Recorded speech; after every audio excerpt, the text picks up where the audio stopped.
everybody. This is Pastor Phil, and you are tuned in to the Weekly Word Live. Here I'm at my house here this Thursday, 2 p.m. I'm glad you're watching. I think that we're broadcasting on both Facebook and YouTube, although it seems like YouTube might be having some trouble.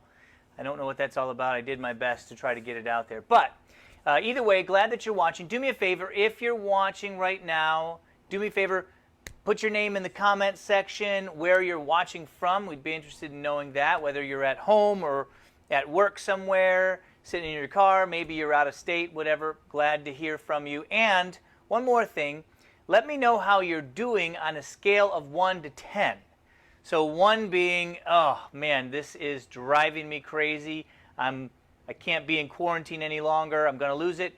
And 10 being, you know what, I'm enjoying this little break from life and not too worried about the virus, etc., etc. So 1 to 10, just so we can see how everybody is doing. Now, today I want to talk about Maundy Thursday. What's it all about? And I have a challenge for you with that. But first, I want to share some things that are happening this weekend at LifePoint Christian Church. And I have a little video that I'm going to show you. It would just take me a second to load it up, and then you can check it out. Oh, if I can find it. Of course. Here it is. Okay. Take a look at this little video that Matt put together about everything great happening this weekend at LifePoint for Easter weekend. Okay. Well, hey, LifePoint family, this is Pastor Matt here wanting to talk to you about Easter weekend. Are you ready for this? Easter weekend at home. So, first of all, there are 3 things that are going to happen. Let me get my fingers there. 3 things, and it's Good Friday service. That's right, entire service on Good Friday, April 10th at 7 p.m. You'll be able to find us at lifepoint.live, just like you normally do. We'll have some invites for you to share with others. Now, to tell you about what's happening on Saturday, here's my wife. Hey gang, hop on over to our website or to the church center. Oh, watching a man run a stop sign right now. Perfect. Anyway, hop on over to our website or to Planning Center and you'll find our Easter Jam. Easter Jam is set aside for our families to play games, also to watch the Easter story told with laundry. Yes, I just said that. The Easter story told with laundry. And we'll also have some worship music on there. Now I'm telling you this ahead of time, parents, because you need a few things to play the games. So here's what you need. You need Peeps and or marshmallows. Peeps or marshmallows, and you also need toothpicks. Along with that game, you need a microwave.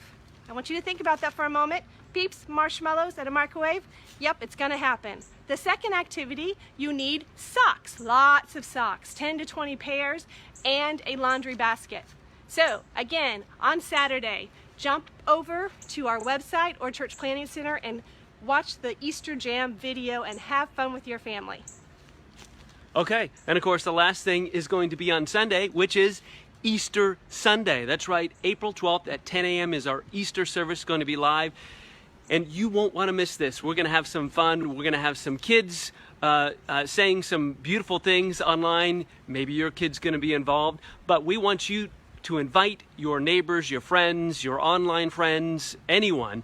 And so we're going to have a website with some details. We're going to be sending that out to you so you can invite others. Until then, we'll see you this weekend. Bye. Bye. All right, so there's a bunch of great things happening, starting with tomorrow evening, 7 p.m. We'll be broadcasting live like we normally do. The easiest way to find it is to just open up your web browser and go to lifepoint.live. Now, of course, we'll be on Facebook and YouTube if you're used to watching that way, but a lot of times people are like, I can't ever find it, I can never find it. So lifepoint.live, we've tried to make it absolutely easy for you to find us. Then, of course, there's some great things happening on Saturday. Don't miss that. If you've got a family, some fun stuff there. You got to get a few supplies, but otherwise, it could be a fun thing to do with your family, all ages.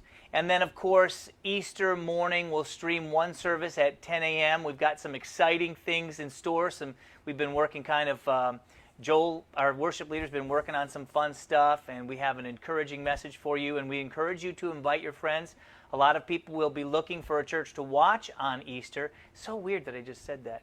Looking for a church to watch on Easter, and so you can invite them to yours. Okay, so what is this business about Maundy Thursday?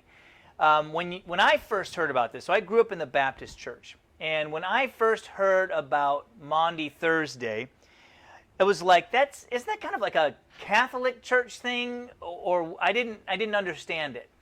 And no, it's not just something for the Catholic or the Lutheran or the Episcopal Church. Maybe that's where your experience is of it. But Maundy Thursday is something that Christians have been doing for centuries. And here's where it comes from. The idea is the word Maundy means, well, it comes from the Latin word mandatum. Okay? And that's where we get our word mandate. All right? So you could think of it this way if you'd like. Maundy Thursday really means mandate Thursday. So like a mandate, like something that we are commanded to do or something that we must do. Now when it comes to Maundy Thursday, the Bible doesn't say we have to celebrate it, and the Bible doesn't say that we shouldn't celebrate it. Just the same way that we celebrate Good Friday as a part of Holy Week, the Bible doesn't say you have to celebrate Good Friday, but you certainly have the option to take a moment and remember the death and sacrifice of Jesus Christ and what it means in your life. And it's the same with Maundy Thursday, or Mandate Thursday, as I would like to call it. It's an idea that we learn a little bit about, or we express our faith in a new way based on something that happened in the Bible. Now, the idea of the mandate comes from the story of what Jesus did after the Passover meal. So if you remember in the story, after the triumphal entry, Jesus comes into town, and it's Passover week. And at the end of that week, Jesus is going to celebrate the Passover with his disciples on Friday evening, or the beginning of the Sabbath. And so they gather together. If you remember that famous painting, I don't know who painted the painting, but where they're all lined up at the table there, and that's their Passover meal. And as they're doing that, Jesus institutes this new idea of the Lord's Supper. And he says that the bread that they're about to eat represents his body that's going to be broken, and the cup that they're going to drink from represents his blood that will be spilled for them. And he does all this new stuff, and then after the meal, he does something that's sort of curious. He takes off of his outer garment, he puts on a towel like a servant would, and he begins to wash the feet of the disciples. And of course, it sounds like a weird thing in our culture, but in their culture, that was a very normal thing to do for a servant to do. When you would come into somebody's home, your feet would be pretty dirty because it's a very dry and arid climate that they lived in there in the first century. And of course, they didn't have shoes like we have or socks. They wore sandals. And so their feet would get really, really gross and dirty. And so you would go into somebody's house, and a servant would then take a basin of water and wash your feet and then dry them. And Jesus began doing that for the disciples. And then, of course, he gets to Peter, and Peter says, "Lord, you're never going to wash my feet." And then Jesus says, "Well, if I don't wash your feet, then you can have no part of me." And then, of course, Peter says, "Well, just wash my whole head and body." That's the way Peter was. But Jesus does this to begin to help them understand how they're supposed to live and what they're supposed to do. And then he gives them this new command, or this new mandate. It's found in John chapter 13:34. I'll put it up here on the screen for you. He says, "A new commandment I give to you, that you love one another. Just as I love you, you also are to love one another." And this is a new thing. He's saying, the way I am treating you is the way you should treat other people as well. And then when you look at the parallel story in the book of Luke, it's very similar. They talk about the Passover, and in Luke's story, he talks about how the disciples were arguing about who would be the greatest among them. Like here, Jesus is about to go to the cross. They're not picking up on the significance of this, and they're arguing about who's going to be the greatest around Jesus. And he says, no, you have to serve other people. And this is from the book of Luke, chapter 22, verse 26. I'll put this up on the screen. He says, "Not so with you, rather, let the greatest among you become as the youngest, and the leader as one who serves." So it's a simple idea. What Jesus is saying here at this Passover meal is, I want you to go and serve each other.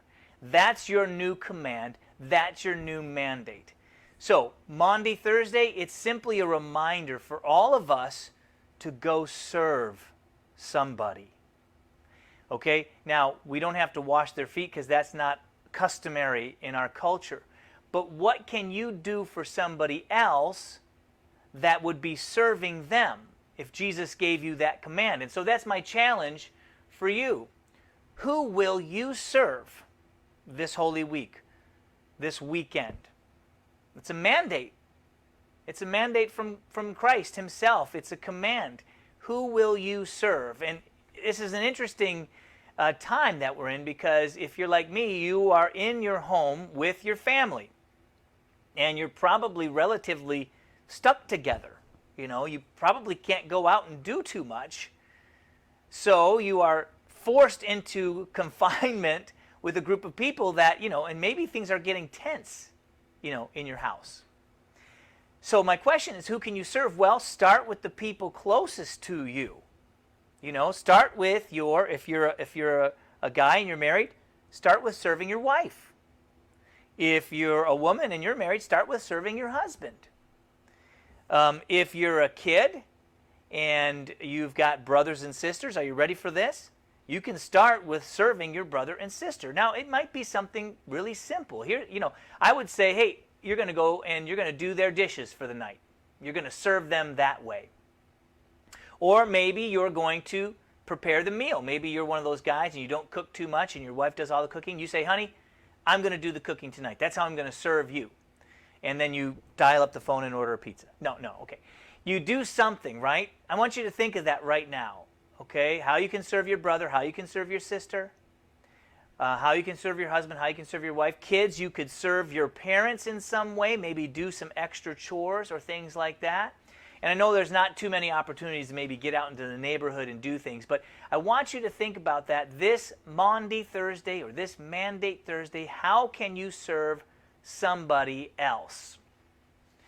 Well, thanks for watching. I hope that gives you a little bit of an encouragement and some challenge as well. Don't forget, tomorrow, 7 p.m., the Good Friday service, streaming live on Facebook, YouTube. Of course, go to lifepoint.live to find it. And stay safe. And thanks for watching. And until tomorrow, we'll see you later. God bless you.